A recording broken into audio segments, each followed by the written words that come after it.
नमस्कार. नमस्कार. तुमचं पूर्ण नाव आणि पत्ता सांगा. माझं पूर्ण नाव विठ्ठल हरिदास मानेकर, मुक्काम पोस्ट वकाणा, तालुका संग्रामपूर, जिल्हा बुलढाणा. बरं, आपण आता तुमच्या या केळीच्या बागेमध्ये हजर आहोत. तर मंगाशी रहाटे साहेबाचा बाग पाहिला आपण. तर किती एकराचा बाग आहे हा? हा 1.5 एकर. 1.5 एकराचा. तेवढंच खोड आहे का? 2500 खोड आहे. तर तुमच्याकडे हे जे धन्वंतरी कंपनीचं RPS 76 ग्रॅन्युअल आहे आणि हे लिक्विड आहे. तर याचा कशा प्रकारे वापर केला तुम्ही?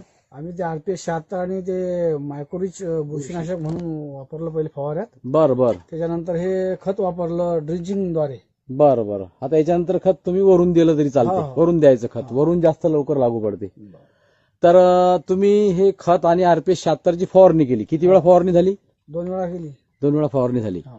2 फवारण्या आणि खत हो, खत. हे दिल्यानंतर तुम्हाला तुमच्या केळी बागेमध्ये काय फरक जाणवला? ते आमच्या केळीचं क्वालिटी चांगली सुधारली. अच्छा, क्वालिटी सुधारली. हा, घड बी व्यवस्थिशीर वाटून राहिला. बरं बरं बरं. त्याच्यानंतर जे केळीले मुळा फुटतात हा, हा, ना, पांढऱ्या मुळा. पांढऱ्या मुळाची संख्या वाढली. हो.